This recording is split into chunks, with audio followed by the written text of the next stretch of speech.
Welcome back to another episode of Acceptable Chess. Once again, I'm your host, John Harden, here with National Master Andrew Hoy. We're going to look back at some of the games from Andrew's simultaneous exhibition. I think I just said the word simultaneous exhibition played on Sunday afternoon. And Andrew, much like my intro, this was a bit of a messier simul than I think we had planned on. Yeah, it was a lot more games. It was a ton of fun. I'm really glad we did it. Having you to kind of keep me on track and shamelessly poke fun at me helped motivate things and keep it moving along. But I think, I have my talents. yeah, exactly. We certainly had a bunch of good games, so we can take a look at some of them tonight. Great, fabulous. I think let's just go down the line in order here. We did not set up a particular order tonight, and I think we're going to be relatively brisk going through these games because, frankly, with 33 players going, there was a lot of messiness, and it was not always the best demonstration of beautiful chess. Yeah, But definitely. but there's still some things to learn. So we'll start actually very humbly on your part. I've made the decision with a loss. Your loss Excellent. against Lenny Shulgin looked like you made the decision to play d4. Yep, calling it a decision is a little bit much. I was kind of alternating randomly. And then just for what it's worth, neither of us have looked at any of these games with an engine other than the like 2 or 3 moments we looked at after the simul on Sunday. So we're going to try and analyze these like I would any of my over the board games, to look at it that way. Yes, I will cut in there to say, Andrew, you've been very enthusiastic about trying to wean me and wean yourself off of the engine. It just, I think, right, representing your position a little, I think using the engine is not unlike watching a lot of chess videos. There's some educational value, but it can have this tendency to place you in a passive position, right? Kind of constantly observing and just nodding your head, as opposed to investigating and continuing to find out and look into, which is practicing the skill you actually need during a game. Yeah, definitely. And I think, even along the same lines, it's hard to answer why a move is good if you're just looking at the engine, and not thinking about it logically. So we'll certainly get to the engine. We'll look at everything, find the gross blunders, but at least initially we should go through it with our brains and try and figure out what's going on. Uh, Absolutely. so without further ado, so hopefully that makes sense. And you guys in chat definitely feel free to weigh in with, comments and questions as we're going, especially if it's your game. I'm curious to hear what everybody was thinking. I have not played the Nimzo in a while. I'm happy to play the Nimzo with both colors, but I just decided to go with something a little bit more straightforward. So we still get to this Nimzo structure with the knight pinned. It's a little bit different because d5 has already been played, so there are less threats of c5. So okay, so we go here, and taking is a good move. And now because h6 has been played, we're kind of transposing to a line of the Nimzo after e4 where it's not good for white. So instead I played e3, and now after b5, with some more time for reflection during the game, I wasn't sure whether I wanted to play a3 or a4, but we were going pretty quick. A4 is really the only sane way to continue playing here. Trying to immediately take advantage of the pin on the A file, to break out and relax some of the pressure. So a move like c6, now you're taking away that square from the knight, so I can continue something like this and keep some tension and try and, get something going this way. Andrew, can I break in there Sure. actually for just a minute? So, two things. Number one, I just wanted to, when you mentioned that e4 here is bad for white, is that because of a line? Can black play g5 here and just straight up take the pawn? Is that the Yep. idea? Yep. Got it. Definitely. Okay, as simple as that. Okay, so very often these kind of lunges forward with the G pawn can be very dangerous, right, for whichever side is doing it, because of course you can see the airiness around a potential kingside castle. But here, because both it picks up material and the black king has not castled, right, I would say that it is significantly better than otherwise. Yeah. And my Definitely. other comment was just to say that that line that you referenced about needing to play a4 might be recognizable to some players, right? From if you play the Queen's Gambit accepted and black tries to immediately grab onto this pawn, the key move for white here to completely refute this entire try, this is a really bad line for black, is to play a4 because there are a whole host of tactics here, right? This one being the most famous. I Yes. won't get too far into the weeds, right? I Yeah, think that's everybody plays plenty b4 of. here, and it gets really messy. And this has actually been tried in some top level play, but Oh, I did it's not know that. usually players who are trying to make a draw as opposed to something concrete. I see. Yeah, not as a serious try. Got Right. it. Okay. In any case, back to our regularly scheduled. Yeah, so after a3, I'm just down a pawn, and this kind of came from a misevaluation that I'd be able to quickly play knight e5 and push the center pawns, like f3, e4. But the way it shook out, I wasn't able to do all of that. And then I compounded my mistake by totally missing queen a5 takes c3. So this trade is acceptable for me. I'm happy with it. Now, had I found rook c1, I think I'm okay and I'm still in the game, but it's certainly not what I was dreaming about when I went for this line in the first place. Yeah, it doesn't look particularly special, I have to say. Exactly, yeah. I think the most I could hope for is something like this, and there's some play for white at the cost of the pawn. Um, yeah, maybe. Yeah, I think that's probably what I would have had to try to stay in the game. Like Lenny played exceptionally well here after e4, taking on d4. I can't take back because of the pin. There are no tricks on the king side. And I don't know about d3. Maybe taking is fine as well to get the past c pawn. But d3 is certainly going to cramp all the pieces, and it's hard to continue from here for white.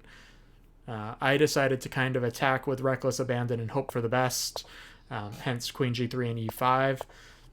And now I have to continue with knight e4. This is a big threat now. So f5 was good, and if I have a chance, it's probably here. Maybe a try like knight d6 would have been a better practical attempt than what I did. Even something crazy to sacrifice a couple of pieces for an exchange. But I believe here the two knights are significantly better than the rook, so this is kind of a non-starter. Yeah, to say nothing of Yeah. this really scares the hell out of me. Yep. It's too many pawns on my half of the board. Thank you very much. Get off my lawn.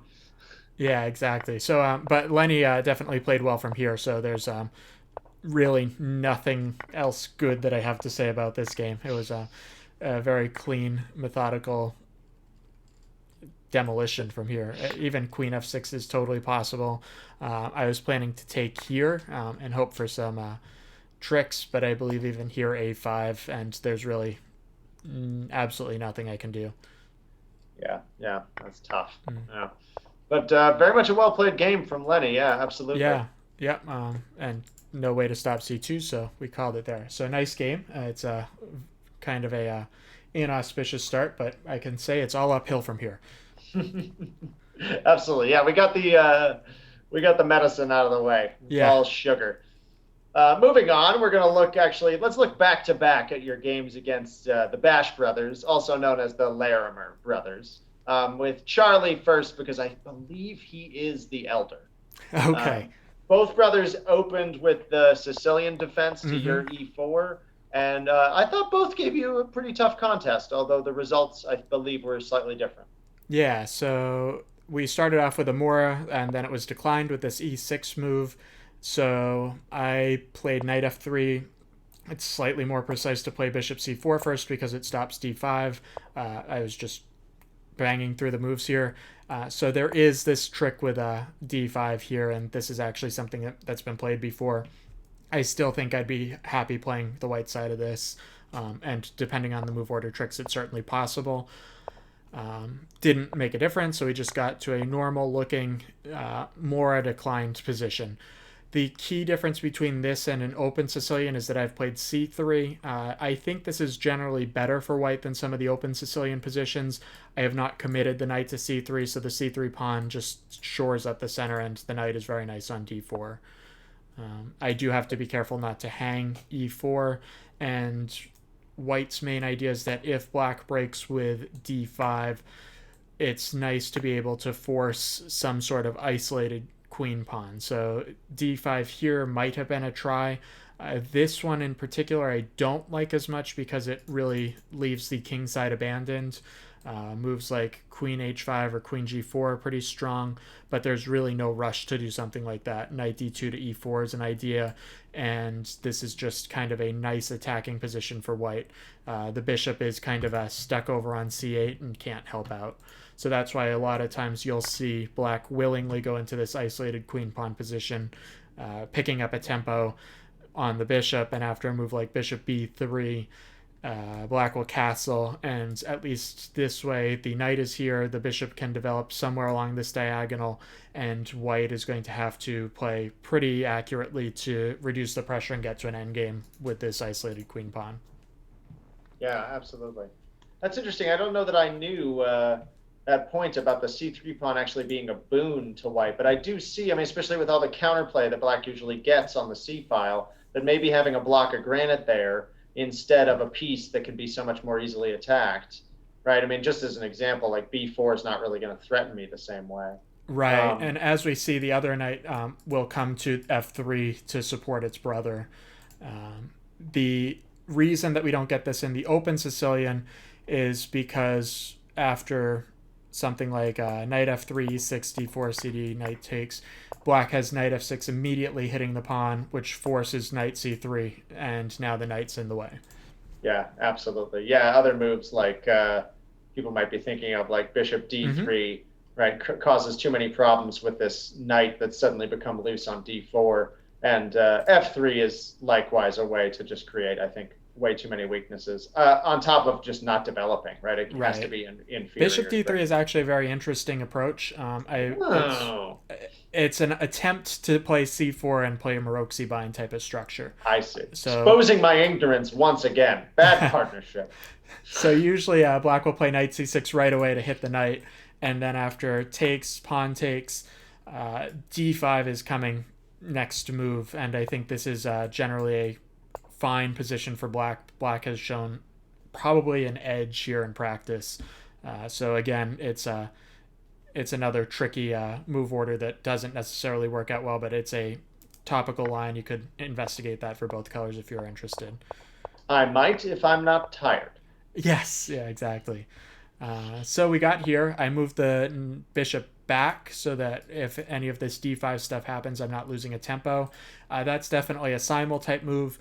If it's a serious game and I have many minutes, I would probably try and justify playing a move like bishop e3 and trying to show that there's no time to take this because there would be too many tricks with bishop d3 and queen h5. I don't know if that would actually work out in practice. Something like this might be fine. Although here I think I'm happy with the pawn structure, even though I'm temporarily down a pawn. I think that the knight is going to prove to be better than the bishop if we're just comparing the minor pieces here. Yeah, I mean, I suppose he can do something like f5 at some point to try and hold this island together, but I still have to feel pretty happy with that. I think there's got to be a way to exploit that, to say nothing of, once again, how it makes this piece even sadder. Yeah, exactly. Something like that on the board. So we can look at it and see if bishop e3 is at all justified. Probably not. And the engine is saying -2, -1, somewhere in that range. So it's probably a move that you don't really want to play. So I think my bishop b3 move was probably the best move in the position. So it's just a nice justification of the intuition to play a move like that. All right, let's make a couple more moves. So this is the maneuver we talked about, bringing the other knight to f3, and both sides finished development, and now black took on d4. So that's kind of a serious decision because it's giving white this classical pawn center. I think it might be justifiable if the c-file can be held, but the c-file really can't be after a rook c1, and now I think this is a nice position for white already. I played the move, so the engine's already saying white has a slight edge. I don't think there's really any deviations before this for either side after taking on d4. So probably keeping the tension and not taking on d4 is slightly better. Just compare the activity of the bishops, and I think that's kind of the telling factor. I I wonder put if he could have at least improved slightly by putting maybe the queen on a5. I mean, I don't see a major vulnerability there for the queen, and at least it keeps his pieces a little more active. Yeah, maybe. It probably works out about the same either way, but the queen's probably equally offsides on a5 or d8 from the king side. Right. I see what you mean. Yeah, clearly we're going this way. Mm-hmm.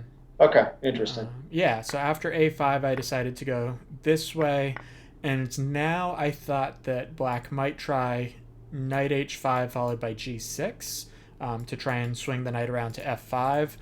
After knight d5, I was very happy to take and give white a weak d5 pawn. Objectively, this should be completely Objection. yeah, this should be completely equal.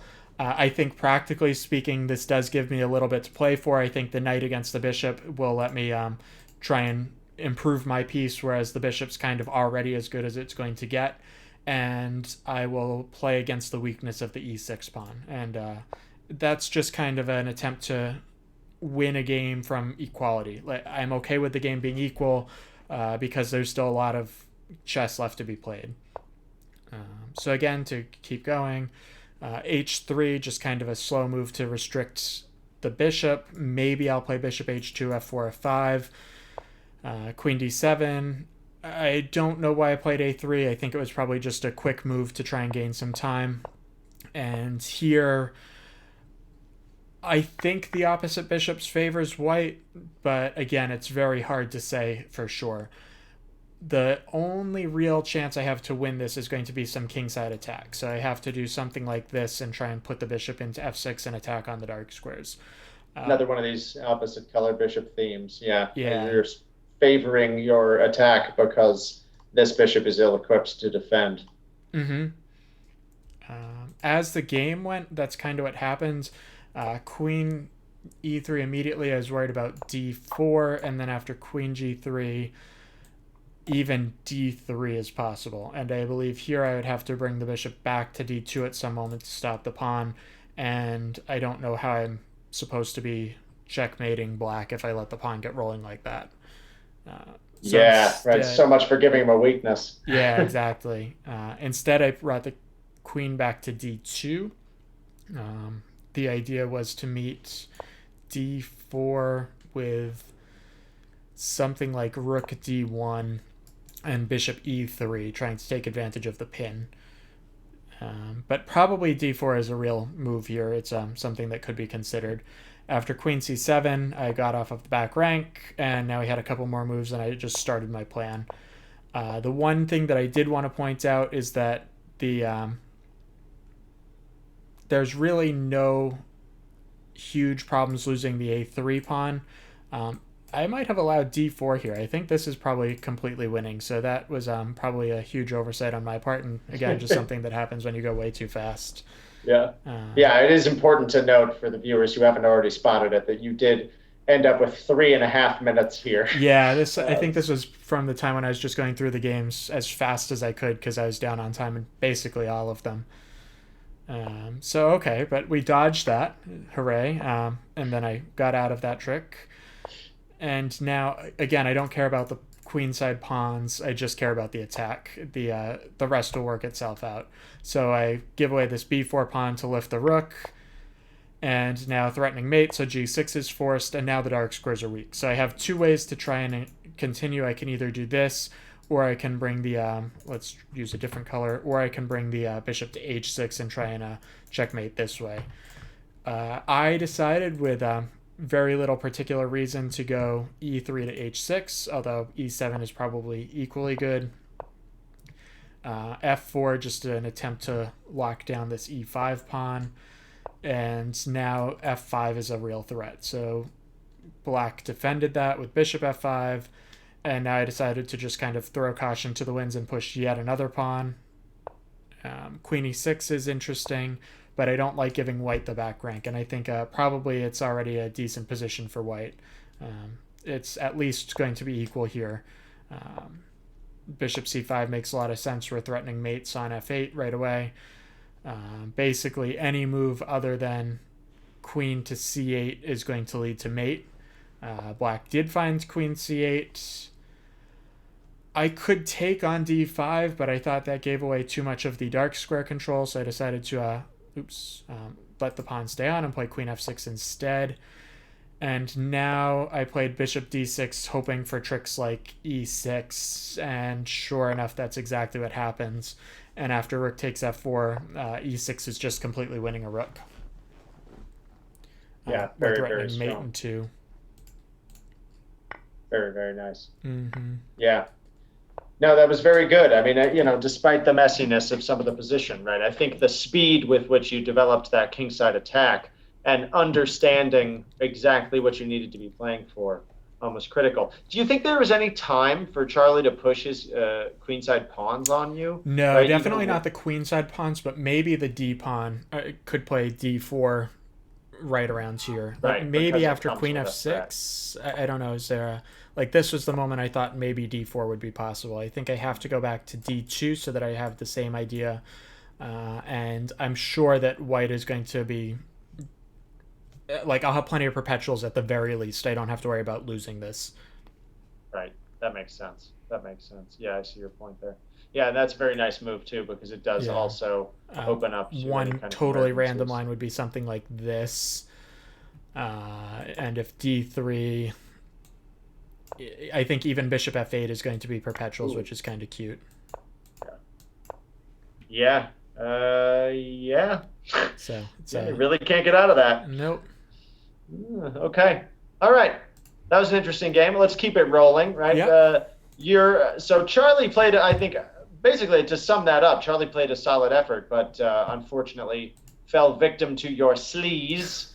But Robert was a little bit more successful and was able to actually, I think, threaten to win at certain points. Yeah, definitely. It's probably the difference between playing the Mora Gambit and not playing the Mora Gambit. It's totally down to the opening here. In all seriousness, we got off to a normal looking opening, and then knight e5 happened. And this is a move that I've not seen before. This should be pretty good for white. I'm sure I have something that's going to lead to a clear edge. I'm not sure I played that way in the game, so maybe I should start with knight c3 to defend the pawn and then go for f4. I played f4 right away, and I think after knight g6, now I played knight c3. Maybe I can consider f5 and bishop f4.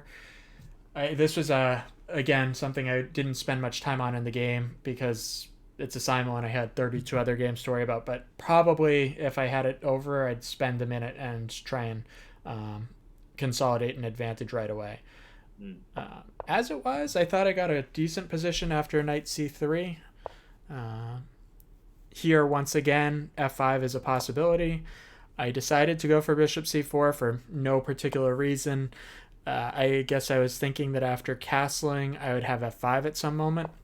But it turns out that Robert defended exceptionally well and found a way to create some counterplay. So queen f3 I don't like in retrospect. Just lining up the queen is a little bit too much, and I should have castled immediately, I think. If I castle something like bishop c5, I can probably play f5 right away.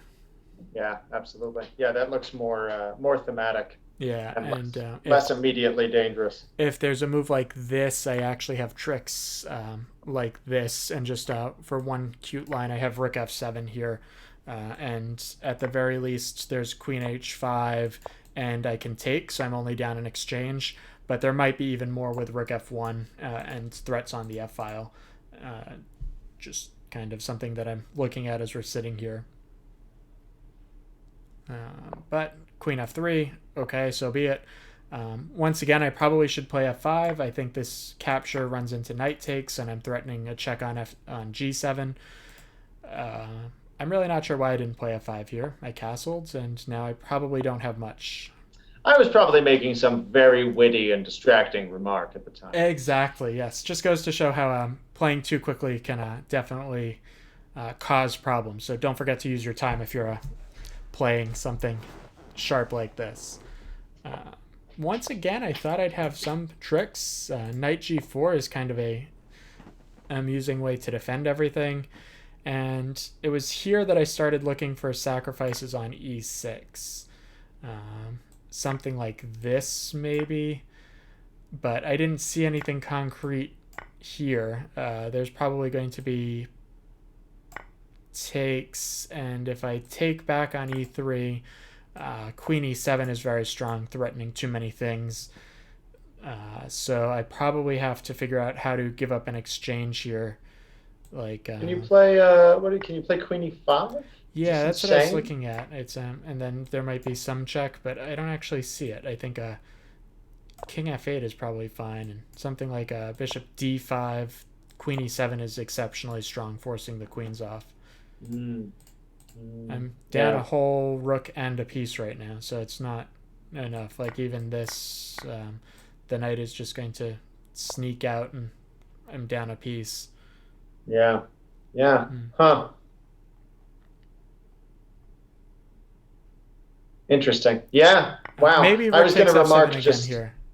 I was going to just say one thing briefly, which is one of the things that's interesting to me about knight g4 is that this move, I think, in 1,000 other games would. Excuse me. I'm sorry, I was muted. Um, the one thing that I wanted to remark on was that this knight to g4 in 1,000 other games would be a really awkward, easily displaced move.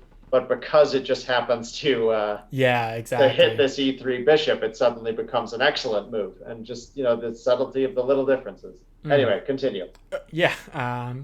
Anyways, I probably should have taken on e6. Bishop f4 seems okay, but it's probably not so much for white. And then once again, now I played h3, and I think it's probably a couple moves too late because bishop c5 gets just enough counterplay. I didn't lose a piece. I was able to defend with rook d1. H5 is very strong. Once again, I should probably take on e6 and start opening lines. I decided to tuck the king away first, and now black correctly got out of the center. And it's a hard position to play, especially in a simul where you don't have much time. Again, I should probably at least examine this. I didn't think this would be enough. I thought I would run into something like this, and knight f3 is a really scary move. Although I'm seeing now that I have rook takes, and after pawn takes, the king has a couple of flight squares, and there's no more mating tricks on h1. So this So might if have been a you way to try it. the issue with pawn takes here is that rook h3 is a problem, I or was worried about queen d4 right oh, away. excuse me. Oh, of course, right. Yeah, Missing and the I don't have obvious. anything like bishop e3 because the f Uh, pawn's in the way. it's funny. I used to play a lot of these early f4 lines when as my first effort against the Sicilian, and I just found that I was routinely running into problems with the looseness of this diagonal. That I just seem to constantly be making tactical errors, and this game is a display of not why you can't do it, but of some of the potential downfalls. Yeah, Um, definitely. A3 is kind of just a lazy move, and now after h4, I think I certainly passed through a losing position now.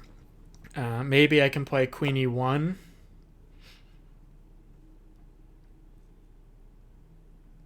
Yeah, taking this way, black had the opportunity to take on g3, and I think I'm just going to be dealing with some big problems now. I yeah, probably have no defense to this winning an exchange. yeah, that does not look Yeah, like a line for you. No, just even the fact that the queens came off there. right. So that would have been a black's opportunity. So that was the moment. After taking back, I think white is fine again.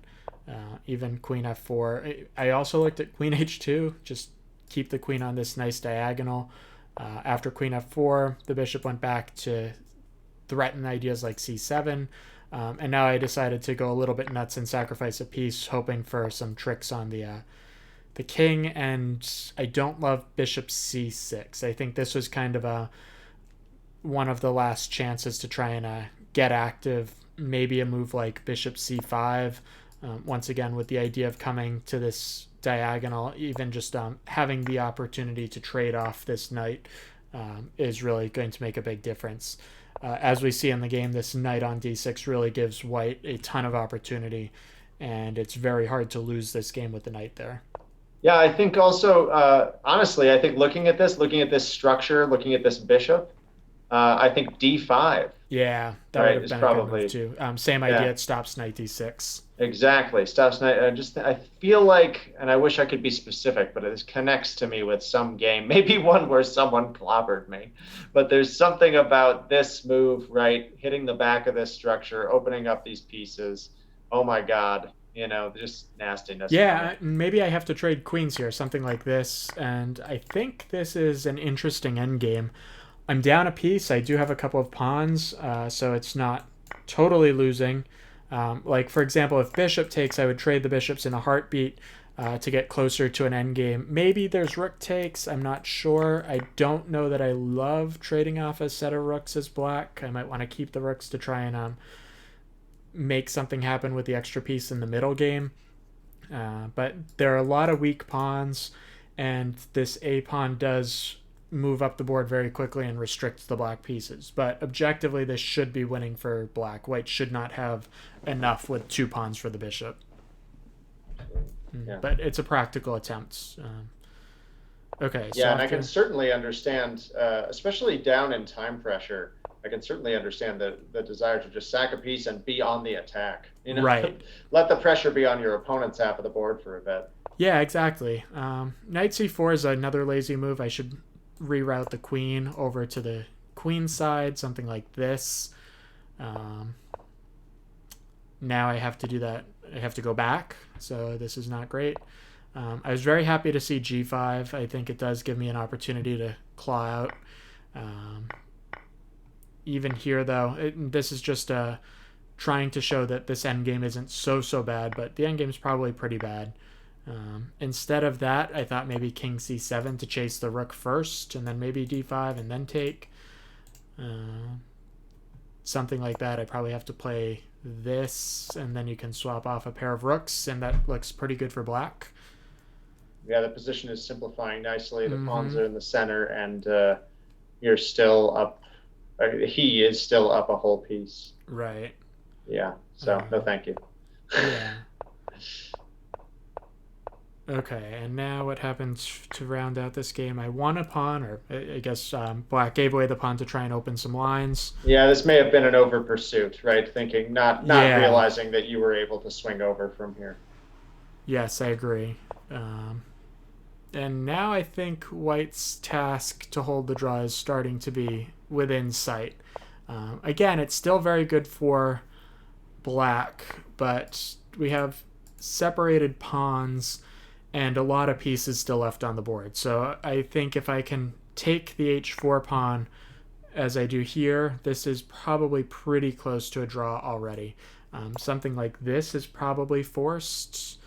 This is what happened in the game, so black played well. But if anything else happens, I'm going to go back to the B file, activate the pawn, and then I'll have passed pawns on both sides of the board, and that looks pretty comfortable.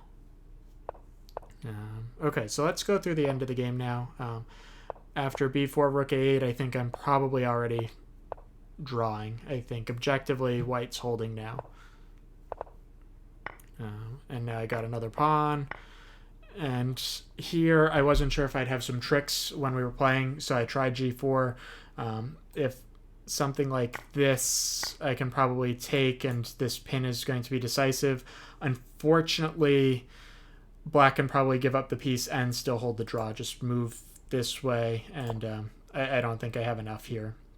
So after this, I tried the sneaky move a5 to just keep some pieces around, but Robert was sharp enough to see how to trade everything off, and we just got to a king and king game, and we had a very nice draw. So Robert, very nice game. The middle game was definitely messy, but it was a lot of fun, and it was a very interesting game. Wonderful. Yeah, absolutely. And that does it for our Larimer effort. Andrew Larimer could not, unfortunately, join us over the weekend, but we'll hope he'll join us for some more events soon. I think that was a very interesting and long game. We're going to look at a couple of quicker games in succession. Let's start with your effort against Dave Morrissey, Yeah. who I think is most famous because I thought he wasn't even going to show up. Yes, exactly. So we got to a slightly offbeat line with this early knight f6. This is one of the many openings named after Frank Marshall. Unfortunately, I believe that this line, with the queen coming to d5, is just an inferior version of the Scandinavian. White has not committed the e4 pawn, and as the game shows, I got some nice tricks with the dark squares here. So I developed, I castled, and then I played bishop d2 to just load up on all the threats. And now after b5, I have the nice tactic knight takes b5, hitting the queen, and of course the queen can't take because the bishop is still defending the b5 square. So after a couple more moves, we had queen b6, and now I could have retreated the knight, but I decided to try and keep some tension. I like the knight on b5, so I left it there. Now I do have to go back, but already I have the idea of knight a4 to try and force off one of the bishops. So now knight b4 happens. I actually have the amusing echo shot knight to b5 here. I decided to delay it a move and play bishop b3 first, although ironically knight b5 might be even stronger than immediately than bishop b3 first. Yeah, I'm thinking, right, there's no way to stop this from happening. Exactly, yeah. Yeah, I guess queen c4, you might even be able to. No, I guess you do have to do it right away because if after queen c4, the knight's protection is gone. So Correct. we got to go. But Yeah. but this is coming, I would think. Yeah, I think this should be Oh, enough and this for as white. well. Yeah. Yeah. Lot of fun moves to play. Yeah, exactly. Usually a good sign when you can't decide which of your attacking tempo winning moves is best. Definitely. Yeah, I decided to play bishop b3 in the game because I saw that I would still have these tricks in most lines. So now I played knight d5, same idea. If we have a move like queen to b7, I can trade on g6. And now the black king side is permanently weak, so something like this looks very, very nice for white. Lift the rook and swing it over to the king side, and the black king's really wondering where it's going to go. Black made my job a little bit easier by giving up a rook on a8, and from here I pretty comfortably closed out the game. I was able to pin a couple of pieces here, and now I found a4, which chases away the defender of the knight, and I ended up winning yet another piece. And the rest of the game wasn't terribly interesting. Black played on because it's a Simul and I was getting into time pressure. Absolutely. Yeah. I mean, with down to 2 minutes 41 here as we look at rook takes d4. And the game actually went on another 8 moves. So, Yeah. you know, I can understand. I think there was a bit of team spirit going on in the Simul group, right? Holding on to keep you working for the sake of the other boards to get through. Yeah, exactly. Very good. Let's turn it over to your game against Bill Baxter Stoltzfus. And this was another one where, unfortunately, I think Black wasn't quite able to get an equal position out of the opening. Yeah, and I think we've talked about this on stream recently. I might have had a game 10 game with this line. This actually gives up the pawn here on e5. Well, excuse me. Hang on a second here. So this does. No, This both gives do. up the Yeah, pawn. yeah. Oh, they really? both do. Oh, Yep. because it's the 4 knights. Oh my Yep, goodness. yeah. So because e4 is defended, it's the same idea. This idea of attacking doesn't do anything. I drop back and there's no queen takes a4 in the 4 knights because the pawn is defended. So this is actually an idea from the Lopez as well. Once e4 is defended, white is finally threatening to take on c6 and win a pawn. So that's just kind of something to be aware of. If white plays an early d3, you do have to watch out for these tricks. In this specific position, black can maintain something approaching equality with knight takes e4, and then after knight takes queen d4, white castles, and now black has to choose which knight to capture. Taking on e4 would be a colossal mistake, and black is crushed. So instead, black has to take here, and now after rook e1, play a move like bishop to e7, and now both of these checks are defended by the queen, so it's not so bad. Does actually lead to a nice, if you save the queen there, I have to look at this. Sure. If you save the queen here, does it lead to mate in 2? Because I think it does. Right? Oh, maybe we don't. No, maybe we don't. We don't have control over e8. Never mind. I was hopeful. Absurd amount of material that white wins here, but it's not quite a mate. Yeah. Alas, alas. Okay, moving on. Yep. So after b takes, I did grab on e5. Queen e7 happens, and we had a few more moves, but I was able to consolidate an edge with the extra pawn. And now this is kind of one of the moments in the stream. I remember you talking about this and wondering why I didn't play knight g6 right away. I decided to play bishop g5 first, hoping to improve on knight g6 because I did not see a good way after bishop g5 for black to avoid that. A move like queen b6, for example, and I did not see exactly what black's plan should be after I played something like, for example, bishop takes f6. I guess I don't Right. play it right away. I probably would. Yeah, maybe I play it right away. It's Yeah, you have knight d5 yeah. coming, I right? don't And if he see. takes here, obviously, I can see immediately that this here comes all these ideas again with Yes. the rook being discovered. Yeah, exactly. But this looks fine for white. It's I guess there's no good reason to delay the capture. Uh, as it was after castles, I had this trick knight g6, and now e7 is hanging because the king is no longer defending it. So there's not even a good way to give out the queen.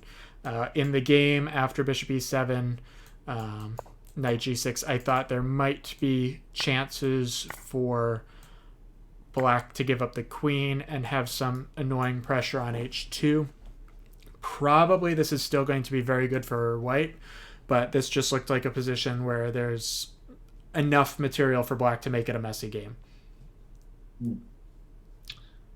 Yeah, there's some pressure there. I think without the queen, I'm skeptical, but Yeah, same. I agree.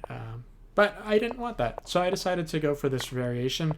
And here I won a piece, and now I was again trying to be conscious of my time, so I played some quick moves. I took on c8, even though that's almost certainly not the best way to play. I took on f6, same idea, and now I did go for oops, I'm scrolling again. A lockdown of c5 with the extra piece, and then some kingside attack. And as we see in the game, that's almost exactly what happened. And it was a pretty nice game after h6, and now mate next move. But black resigned before that could be delivered on the board. absolutely. Yeah, that was a nice. I think I really like the one thing I'll point out before we move on that you mentioned already, but is just really nice the complete technical shutting down of counterplay between the b3, deadening the b file for this rook, and then the securing of the c5 square so that there is no center opening up, no weakening of the queen side happening with any speed, right? It's going to take far too long to get this in. And then we return to our plan of finishing the job over on the king side. Yeah, Good and stuff. to be fair, that's almost certainly not the most expeditious win, but I do think it's a way to win with absolutely no risk, and removing all counterplay is certainly a good thing, especially in a simul. Absolutely. I think a good example of practical play, Mm-hmm. right? Regardless of what the engine says, which again, we don't know. Right. Fabulous. All right. So, Let's look at the moving game right of along. chip. Yeah, absolutely. I believe we have this player in chat at the moment. Excellent. This is your effort against Chip Rutan. Chip, a gentleman and a scholar, and usually a heavy player of correspondence chess. But I have gradually seduced him into playing more live games. Excellent. And I definitely played a lot of correspondence chess. And as Tal said, I have a lot of vices. I drink, I smoke, I gamble, I chase women. But correspondence chess was not one of Tal's vices. But unfortunately for the rest of us mere mortals, this is definitely one of my favorite ways to learn opening. So I do like correspondence chess for that reason. So we got a normal looking Panov Botvinnik attack. Both sides castled. I played rook e1. And now black has a whole bunch of moves. There's knight f6. There's bishop f6. There's some piece to b4. Black can take on c3. Black can continue with slow moves like a6 or b6. So pretty much everything's been tried here. I think the two most popular moves are knight f6 or bishop f6. But bishop b4 is also an idea. I do think this mixes lines a little bit. And here, probably, I don't know. Probably bishop c2 is best. I'll just throw that out there. The idea is that now I'm on d4 again, and something like this doesn't work out because I have the nice trick queen d3 threatening mate, and the bishop will be hanging next move. Absolutely. Yeah, really nice. I saw what you were up to there. That's good sneakiness. Yes, exactly. So if I really wanted to play with all sleaze possible, I should have found bishop c2 during the game. I decided to go with the safe, natural response to bishop b4 with bishop d2. And now after knight f6, there are some threats to d4. I think that d4 is a pawn that should be given away with alacrity in the Panov-Botvinnik attack, so I was happy to play queen c2 instead. And now taking here would certainly run into some extreme counterplay for the white pieces. Probably bishop g5 is the cleanest way to play. Rook d1 is another idea. The idea is that we want to start loosening up the d file for the rooks so that we can threaten bishop h7. Bishop g5 also has the dual purpose of taking on f6 if the queen gets out of dodge. So something like this is certainly winning for white. The plan of getting the pawn back is sufficient. I also think that something along the lines of queen d2 to h6 would be good, and simply lifting the rook is also going to be enough for white to have a very nice advantage. Black, of course, did not win the pawn. Black decided to go for something more prosaic, developing the queen side. And now I developed a rook. I think putting the rooks on d1 and e1, that's pretty crucial in the Panov. That's one of the main reasons of moving the queen, so that you have the d1 square for a rook. And now after queen c7, I saw some ideas with d5. I might not have executed this in the best way possible, but I think that d5 is a fun way to play. And the idea is to take advantage of tricks like knight d5, threatening everything. And everything? Yeah, pretty much. H7, there's a pin on the c file. It's a fun way to play. So I went for it, d5. And again, I don't think that white is any worse. This pawn sack is totally justified.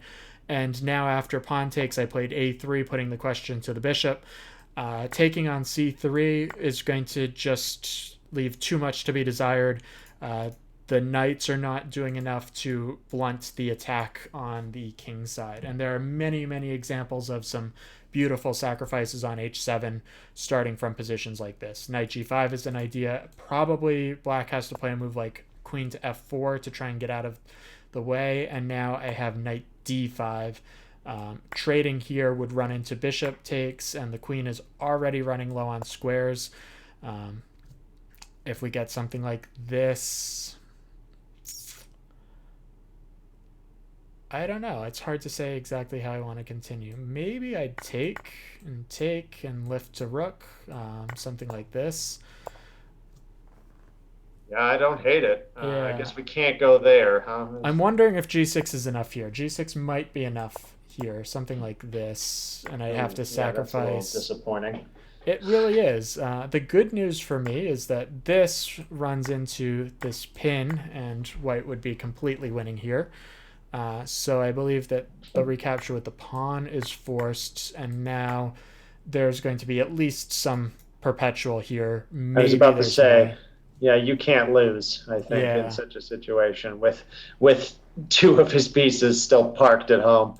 It looks like bishop f5 is going to be the only possible way to defend this, and probably take here. And now I do have 3 pawns for the piece, and I would say that white certainly has enough compensation, although I'm not sure it's enough to be winning. Right. Yeah, I hear you. Yeah, that makes sense to me. Probably h4 probably coming to in order to give you more pressure with the attack and make sure you don't get back ranked. Exactly. Let's hop back to the game. Yes. Bishop d6 was interesting. Now I played bishop g5. This is one of the moves that we've been talking about the whole time. And black tried to trade off some pieces to reduce the pressure. I took on e5. Again, I think this is probably the cleanest way for white to play because I'm going to win a pawn here. After it takes, king h8, I do get to take on d5. And now John had a brief moment of panic as I blitzed through these games that I had accidentally my queen. I Um, I didn't see. I didn't see. We had a boomerang bishop effect, if you will. exactly. Yeah, I was on top of this though, and I took the queen back. And I think here black must try taking on b2 and going for this, no matter how unpleasant the queenside bind becomes. This is a game, one of my favorite games with Alexiev playing white. He showed the power of the two bishops in a position like this and squeezed out a win. I believe it was against Karyakin in Nalchik 2010 or 2009, 2011, but circa 2010. And it was one of the best games that he's played in his chess career, probably, and he was able to squeeze a win from a position like this. For those of you that don't know, Sergei Karyakin is a Russian super grandmaster, probably best known for his challenge of Magnus Carlsen, I think 2 world championships ago. And it was actually played in New York City. I got to see a game of that tournament live. Very Very exciting. good, very solid defensive player. So for someone to crack him in any position was not easy. Yes, definitely. But anyways, I figure I'm about the same as Alexiev, so I also tried to squeeze this position. So it's Yeah. yeah, Yeah, I not can't tell the quite. difference between you. We look just the same. Yeah. But in all seriousness, allowing me to take on f6 is probably the kiss of death for the black position. I think that this is almost certainly winning for white. I have a passed pawn. The f6 pawn is weak. I am up a pawn. That is going to be very important later as we continue. And my bishop is actually better than the black bishop because of the queenside pawn colors. Yeah, So all you know those what's things. interesting here, Andrew, looking at this, I Yeah, just couldn't help but notice the openness of the files. And I know that that Danny in particular is a very serious bowler, and I feel like in such a position, it is like you're trying to hit the king and you have the benefit of guardrails. yeah, exactly. And something like this, there are already mating patterns that are starting to come to life. Yeah, absolutely. And it's just very difficult for him to get out of there with any speed. Yeah, exactly. So unfortunately, it doesn't quite work out. I believe that this would be mate, so this would be a very beautiful way for the game to finish. But after lifting the rook, unfortunately, there's this really nice trick with bishop f5 because white has some back rank problems. And God, I'm not even sure how to continue. I guess bishop d1. So I'm not losing yet, but it's very unpleasant for white already. So instead, I brought the bishop to e4 just to gain a tempo on b7. And now I decided to press forward with h4, kind of giving up on the mating attack. But I think that this is still going to be enough for white to have a winning endgame. We can make a couple more quick moves because we did get to a bit of an interesting position after we traded a whole bunch of things off. Black got active. I decided to trade a couple of pawns. And now, after positioning the rook perfectly, the rook eyes f4, the rook targets this pawn. Now I finally decided to break here. Maybe I can improve by playing this idea. Something like this. It was just a sign while I was getting low on time, so I didn't even consider that until just now. And here, I think that I'm doing okay with pass pawns on both sides of the board. Just looking into a possible technical Yeah, I do see difficulty that here. chat has been a little bit slow. I know that Twitch has had some server issues. You can always try refreshing, and if all else fails, text John. It's I think everybody has his number. You can share the sardonic comments with him that way. That's the chess number and not the number we use for other things. Sorry, family-friendly stream. Hey, it's almost after 9. Close enough. Yeah. Yeah, it does seem like. Let me see if I can do anything about that. Yeah, so we looked at this in the stream, so I won't spend too much time on this now, other than to say that with the passed H pawn and the passed A pawn, my plan was to just kind of shuffle around with my pieces, try and improve things, but ultimately my plan was to march the king to the queen side, and with the plethora of pawns on the king side, black is never going to be able to make a passed pawn, and my king would march up the board to a7. I'd push the pawn to a6, and then I would bring the rook to the b file and make a queen. So without further ado, I traded off this pawn. I'm not entirely sure why I made that decision, but I did. And now after rook g4, white has a very nice tactic to immediately end the game. And this trade-off of the rooks means that there's nothing else for black to do, so black resigns here. Yeah, absolutely. Yeah, one of those pawns. It's just you getting to decide who gets to be a monarch. Yes, exactly. All right, so let's look at the game against Alex now. This was another interesting one. And here we ended up with a King's Indian defense. So we ended up with a main line here. Bishop g4 is a little bit of a sideline, but it's certainly well known. Bishop e2 just to maintain the structure. Both sides castled. And now one main idea is to put the bishop on e3.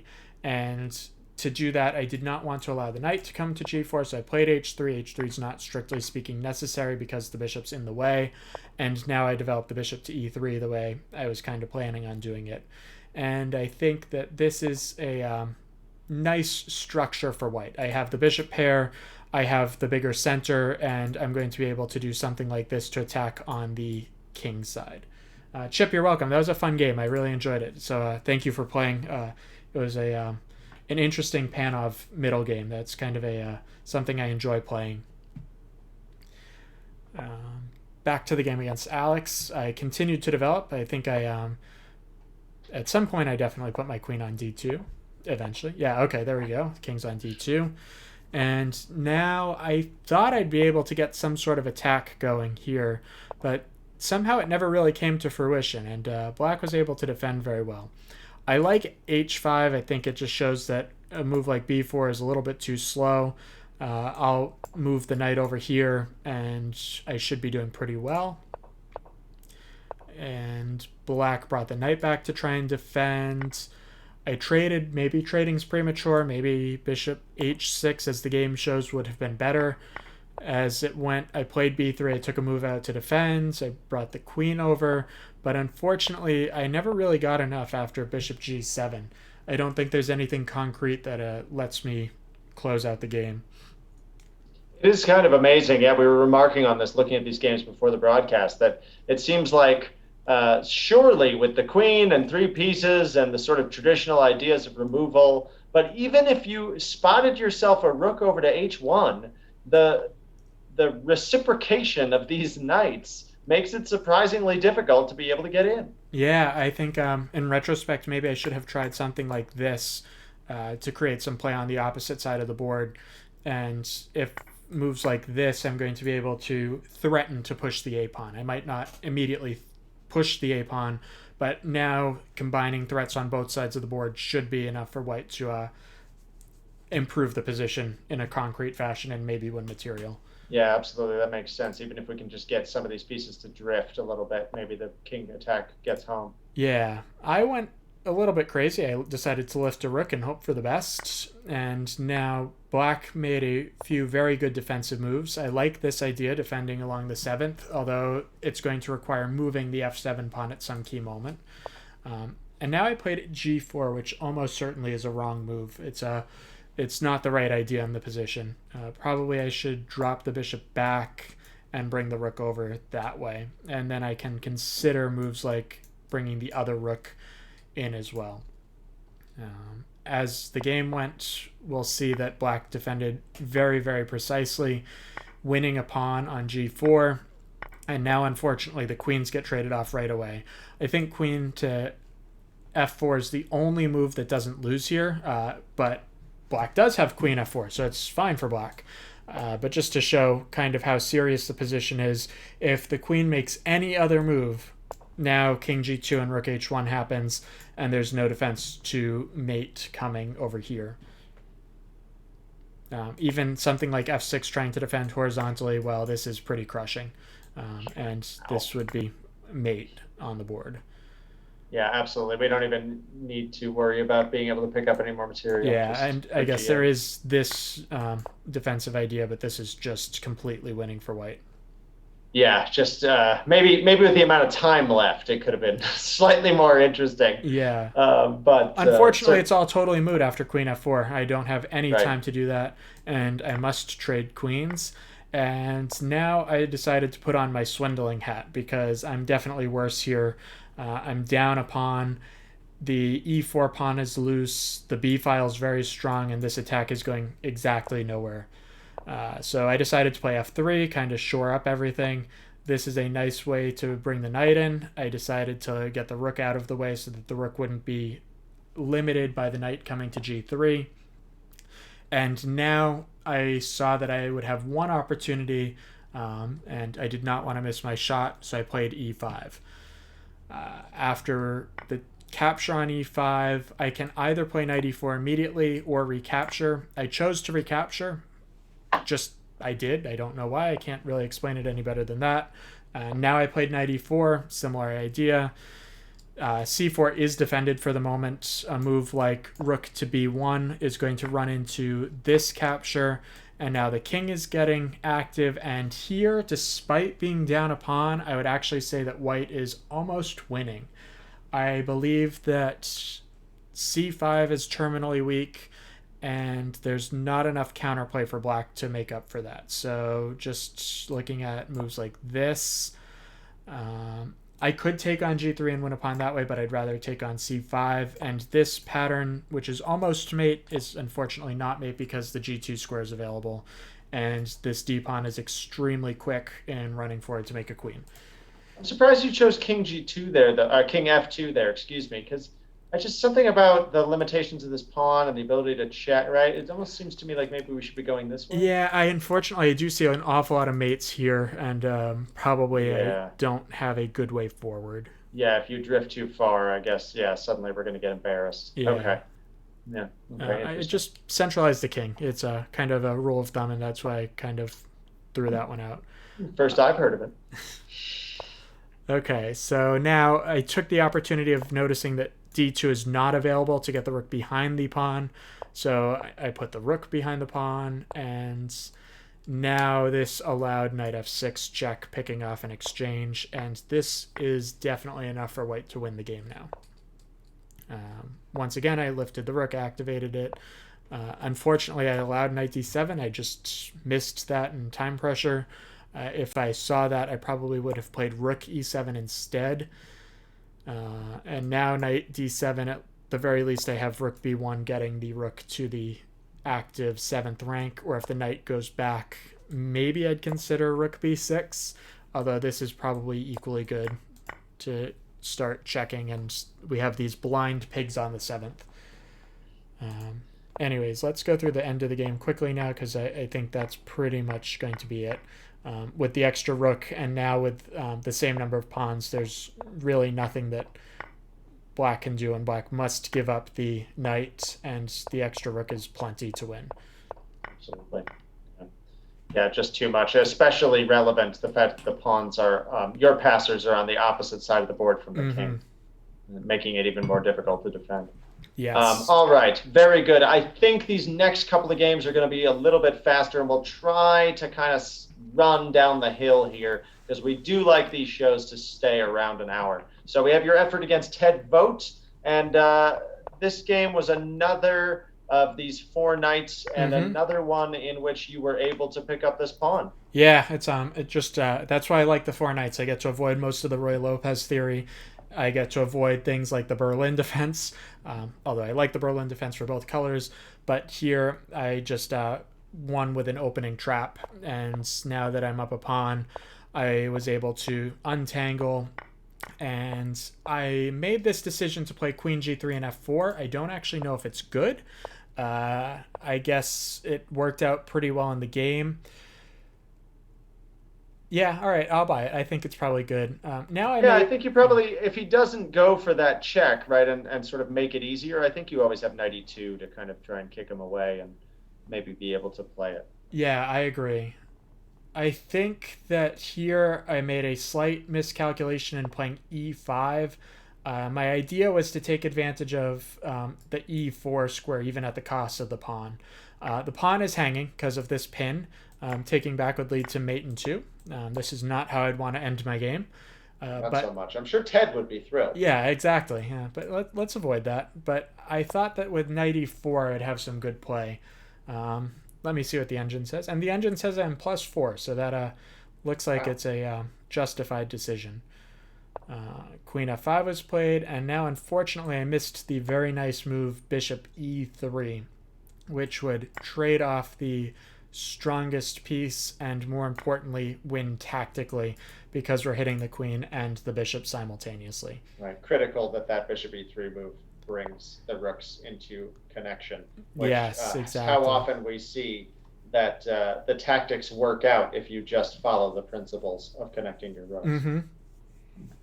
Very Yeah, good. so bishop d2 less good, and the engine says it's now equal. I think I still have a little something to play for. More active rooks, it's equal material, I'm not down upon, and the white pawn structure is better than black's. All right, so Yeah. I think there's a certain initiative here with the white position. definitely. Totally. I decided to double on the only open file. We had that happen. And now after h6, I missed this trick, the perils of playing a simul. This would have been a nice way to pick up an exchange. And more than the exchange, I think that a simple plan of queen f3 and f5 would really expose the black king on the light squares as well as the dark squares. For example, if we make a pass move, we can play queen e4, and now something like this is going to be pretty messy for black. I'm not quite sure what black does to try and get out of this, but something like this looks like it should be winning right away. Yeah, yeah. It doesn't seem like you can avoid for too much longer the movement of the queen and then the movement of the pawn. Is Yeah, going to bring exactly. even more squeeze. I Interesting. missed that though, so it's a, and mostly I missed that I had this discovered attack. Once again, just going too quickly through the games, and I really only had the one shot at that. But now I had the other trick f5, and this fork really just ends the game right away. It's going to win an entire piece. This bishop is still exceptionally bad, and the extra piece is going to contribute to a quick attack after g5. Very good. Okay. Now, somebody who hung around for a long time, I think, despite a slightly worse position out of the opening, is Tyler Jakes. He made an offer with the Dutch, and I wanted to make one comment here about the opening of this, which is that there's a very famous quote about the Dutch by a GM named Artur Yusupov. And he says, the problem with the Dutch, which is, by the way, for those of you who don't know, the Dutch is characterized by this move f5, right? Sort of an effort of playing kind of a reverse Sicilian idea, right? Not reverse colors, but reverse position, right? E4 is met with c5, d4 is met with f5.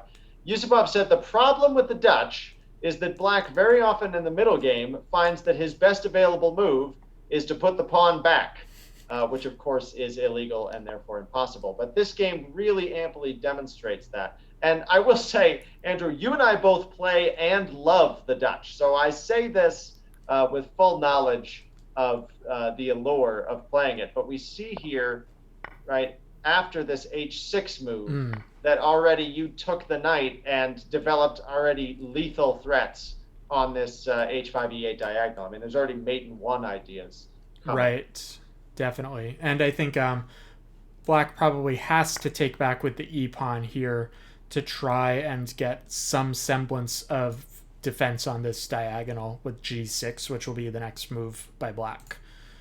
And So I think before this, I guess it was probably necessary to play something like e6 to be able to take with the queen, right? Or mm-hmm. g6 to be able to defend the diagonal. Is Or that even e5 immediately, as we see later in the game, trying to take advantage of the knight being active here. A move like d5, probably knight b8, but knight d4 is at least something to think about. Although I don't actually see where the knight goes yeah, after I was about to e3. say, I So think you get stuck. Yeah. So that's probably You not get good. good and stuck. Yeah, knight b8. Yeah, maybe it doesn't work out. Yeah, But but this this capture is is a just really fatal. good. Yeah, this is a really good example of something that if you're going to play the Dutch, Tyler, I hope you catch this, right? You have to be aware that this is unfortunately a good way to die in an awful lot of different lines. So you Mm. just have to sort of learn how to avoid that in order to be able to get the rich, interesting strategic positions that are the reason you want to play the Dutch. Right. And just to totally indulge for one brief moment, one kind of interesting idea is that in this position, White's best move is not to bring the bishop back to g3, but instead to play e4, immediately threatening a mate on this diagonal. This is the Immediately pure fool's threatening to mate. eat the bishop with the king. Yes, Sorry. almost. Yes. If I could draw lines, I would have been an artist. Sorry. Yeah. Yeah. I mean, with all the money in that. Yeah, my Um, artistry is limited to chess moves. yeah, exactly. No, it's just late and I'm getting loopy. But yeah, so unfortunately, Black was really getting blown out a little bit out of the Yeah, and gate. even Although here, he, e4 might have been a better move. I just decided to go for a knight f3 and try and make it a normalish looking Dutch position. But e4 probably would have been even stronger. Probably forces something like h5 and then bishop e2, and I'm almost certainly winning at least a pawn. Maybe something like this to try and hold on, and this just looks unpleasant. yeah, this looks incredibly uncomfortable. It looks like a whole lot of not having fun for Yeah. Black. Um, Um, but at so any yeah, rate, you let him off the hook a little bit, perhaps in a show of sportsmanship. I wish I Um, could say it was that well thought through. I just was trying to go for something normal looking. Uh, so but now, yeah, I did go see ahead. that this knight is almost trapped, so I decided to play e4 to try and get there. And now after d6, I have to spend a move defending the pawn and shoring up the center. But now after f4, the knight is in fact trapped by b4. And an extra piece is really enough, especially with the king and the light squares so weak. So I put the queen on a light square, just a principled response to weak light squares, and maybe bishop d7 would have been a better try. Maybe I'd play c5 here. I'm not entirely sure. Just really selling out for these light squares. This would be White's dream position here. I would happily give away a whole bunch of pawns to have light square control like this. After queen It's c7. interesting, Oh, sorry. Andrew, you keep mentioning the light squares, and I'm sure it's fairly clear to most of our viewers, but just to take a second, that it's interesting to me that, normally when we talk about color complexes, it's because of, for example, the absence of the light squared bishop, right, where you're able to attack with both of these pieces and Black is only able to defend with one, as an example. But here, it's just interesting to highlight in its extremity that there are so many pawns on dark squares that the fact that the light squared bishop is still on the board doesn't matter. That there are Correct. still just too many of these avenues to attack to defend. Definitely. And one kind of lesson that I'll share briefly, a weakness of the light squares or the dark squares, conversely, often leads to a weakness of the other color complex in short order. One way to highlight that would be a move like knight h4. If the knight can land on f5, so I'll just make a pass move. Now the knight is controlling a whole bunch of dark squares by the king. And the light squares remain weak, but now the dark squares are also becoming weak as well.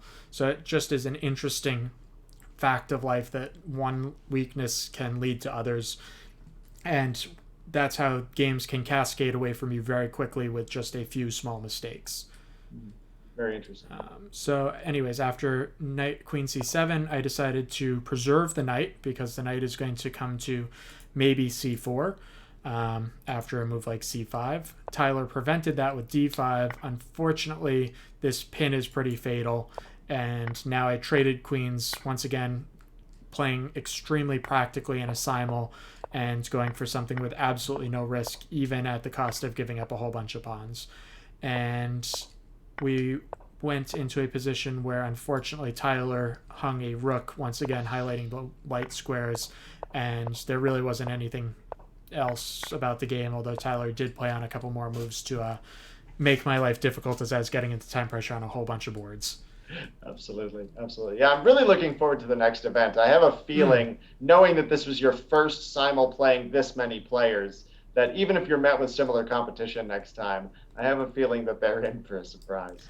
Yeah, exactly. Well, the first surprise will be that I have more time. The second surprise will be Yeah, that's true. That's true. Yeah, we did negotiate your time control before either of us realized you were going to be sprung into such popularity. yes, I did not Okay, think that quite so many random people on Lee Chess would follow along. So that was great, and I enjoyed all of the games.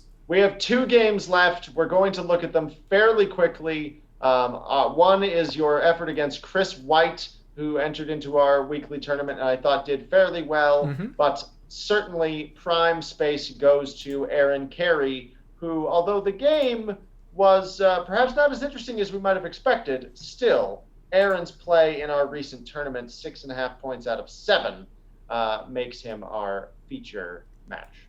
Definitely. All right, so let's look at this one. So here we have a very interesting counter gambit in the center. And I have learned this very simple line against it for white that just kind of avoids most of the problems. And that's to recapture on d4 with the queen. There are other ways to play this for both colors, but I think that this is kind of one of the simpler ways of playing it. If queen takes, I start with knight f3 to defend this pawn. And now after pawn takes, we have the move knight c3. The queen will move back. And now I can trade on d4, and white has a nice development advantage. Without the queens, that's going to be hard to turn into something concrete, but I was willing to take that challenge up. So this, I believe, is an advantage for white. I think it's a very comfortable advantage, although white must play extremely dynamically in the next 5 moves in order to create something real. Moves like knight b5 threatening c7, quick moves like e4 and f4 to get a space advantage. It just is always interesting to see how to turn a developmental edge into something long-lasting, like a structural edge or a material edge. Absolutely, yeah. The incredible. My goodness, my words are symmetry, right? Symmetrical nature of the position. Mm-hmm. For some reason, that word was escaping me. But just highlighting that if you don't act very quickly, the only thing you have going for you is the fact of these two knights against nothing. Exactly. Yeah. So in the game, we had Chris taking on d4. So now I get most of the same things with less stress. Knight c6 would be an interesting try, and this is actually something that I know about. And the best move here is queen d1, going all the way back and now threatening to capture the knight. And after knight to e5, we can ironically play knight or queen to d4 because knight g6 runs into moves like a quick e4. Although black can, of course, put the question to white and repeat, and now white will have to deviate because white really doesn't want to draw in this position. Anyways, that's just an interesting tidbit about some of my other games. After knight f6, I defended my pawn, and white is in fact up a pawn, so it's a gambit for black, so I just tried to develop as quickly as possible following general principles of gambit play that a catching up on development is usually enough to secure an advantage with the extra pawn. All right, so I decided to capture on a6 to give myself another advantage in the pawn structure. Also, I really wasn't looking forward to a knight coming to c5 and putting an awful lot of pressure on my center. And now I doubled rooks here. We finally traded on d5, so now I have the concrete advantage of a passed d-pawn. And here I probably should have played d6, winning a bishop. But once again, Simul, a little bit of time pressure. I played the relatively lazy move defending the knights. I was able to finish development quickly, and here I thought that trading into this endgame would be the cleanest way to close out the game. And I was able to win without too much effort now, although I probably missed some cleaner ways to wrap up the game. But again, I think it was just enough to win. And now I maneuvered for a while to try and get my bishop to a dark square. And there were a couple of moments in here when Chris had a chance to really force a draw, or worse. I believe this is just an instant draw here. Something like going back, and I don't think I have anything great here. Although maybe I have. Yeah, I think the line, Andrew. I'm remembering your analysis actually during the simul. Yeah. And we we finally figured out then that bishop f2 is the drawing Yeah, line. you're right. Because of Yes. course now this defense does not work because he can take and then That's win your right. bishop, right? But instead, yeah, so going back, we We'd were have able to repeat. defend. Yeah, Yep. exactly. Luckily, after a4, I was able to play rook d1, trade everything off, and now, in fact, I do have several wins. I played this one, which, again, I'm not sure is best. I'm just going to take on a7 and try and put the bishop on these dark squares. Black fought my plan, so I decided to come to the other side, and now this is enough to be up a massive amount of material, and the game ended without anything further. Yeah, absolutely. Yeah, having to give up. Once again, we see that having to give up a whole piece just to stop the passers. Mm-hmm. And now you just lose more slowly. Okay, we've made it. We're here. You all joined us for it. Thank you so much. Andrew, what happened in your game against our current champion? Sure. So this started off with a Sicilian. I once again played the Mora Gambit. Aaron accepted, challenging the Gambit in the most principled way. And we got to one of the main lines of the Smith-Mora Gambit. After rook d1, there is a question that black must solve. Black must avoid this e5 push, which is very, very strong. Of course, there's a pin on the d file, so we cannot take on e5. And if the knight goes backwards, we actually capture here. And then white attacks d6 with all of his pieces and ends up with a winning advantage. So this is a known trap. In practice, we've had the move bishop d7. We've seen the main line e5. Queen c7 has been played many times. This is just an interesting position, and almost any move is acceptable here. Aaron played knight d7, which is definitely surprising and not a move that I've seen before. I decided to continue by attacking the d6 pawn, so I'm on it with two pieces and it's only defended with one. Aaron could probably play e5 here, and after e5, my plan was to bring the bishop back to e3, now having secured an extra move to put a knight on d5. So for example, if Aaron played knight f6, we have just transposed to the main line of the Smith-Mora Russian defense, where white has an extra tempo. And that's because the main line, of course, is e5, bishop e3 castles, and we see that black has castled in this position, as opposed to knight d7, bishop f4, e5, bishop e3, knight f6, and black has not castled here. Yeah, so I suppose a simple way to explain that, Andrew, would be that you didn't know what to do next immediately, but you knew you had to be doing well in such a position. Correct, yes. I think that the mainline Russian defense is totally fine for white, so with an extra tempo, I'm sure I could make something happen. Maybe a more immediate b4 or the normal move of rook c1. Absolutely. Okay, so to hop back to the main line, after bishop f4, Aaron defended with knight b6, hitting the bishop. I moved the bishop out of the way, and once again, black has a bunch of problems to solve. E5 is once again threatened, as is a move like knight b5 with enough pressure on d6 to win it. And what I was starting to show there is d5 is always way too slow when the e file is open. I would probably play bishop d5. Castling runs into bishop takes f7 with check, winning the queen. And if knight takes, well, now knight takes and the black king is stuck defending e7, and this should be plenty to win. Yeah, that looks like a heck of a lot of pressure, and no great way to get out of it. To say nothing of the immediate knight c7 check also being in the offing with this bishop on f4. Yeah, definitely. Yeah.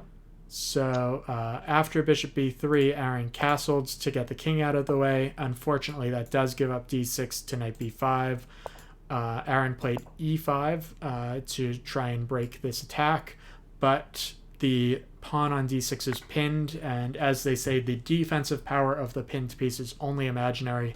So I snapped off this pawn, and after a6, trying to complicate things, I unfortunately for Aaron have the simple in-between move knight takes c6, and now knight takes d6, leaving me one pawn to the good with continued pressure on the d-file. So Yeah. Aaron moved the bishop to finish development. I increased the pressure on the d-file. Aaron defended, but now I was able to swing the queen to the king side, attacking here as well as keeping residual pressure on the d-file. And now after queen g4, I shuffled back, attacking the knight, and threw it the rook. So I'm threatening moves like knight to c4. Aaron defended and is attacking this, so I can't take on g6 immediately. After this, though, there are just too many threats right away, and I believe e5 is the cleanest solution to those. I'm hitting this, I'm defending this, I'm threatening the knight still, and now I think this is just too much, and I was able to close out the game very quickly here. Yeah, I think this was, unfortunately for Aaron, a good example of why declining the gambit has become almost the main line for a lot of people, because even in a lot of the established defenses, White continually seems to be finding ways to create mischief. Yeah, and I think it's a shortcut that many people take. Taking the pawn is more principled and almost certainly leads to more for black. But if you decline the gambit, you only have to know one line against the Alapin, which you probably already have something against the Alapin if you play the Sicilian as black. Right. As opposed to having to learn, right, every single possible attacking try that White might have, because so many of them end in brutal checkmates if you don't defuse the bomb properly. Exactly. Yeah, absolutely. So that's something there. But really, really wonderful and interesting analysis. Thank you, Andrew, for sitting with us through all of that and having My the pleasure. It was a ton of stamina. fun. I mean, I think it took probably just as much energy to review those games tonight as it did to play them originally. Yeah, and I So do think any time we're doing analysis like this, I do feel like I'm getting something nice out of it. It's good to review my games regardless of how they went, just to try and understand my thought process and try and learn what to do differently next time. absolutely. Well, thank you all, those of you who stuck with us and those of you who joined us late. Thank you all for joining us. Once again, I am John Harden here for National Master Andrew Hoy. Thank you so much for watching another episode of Acceptable Chess.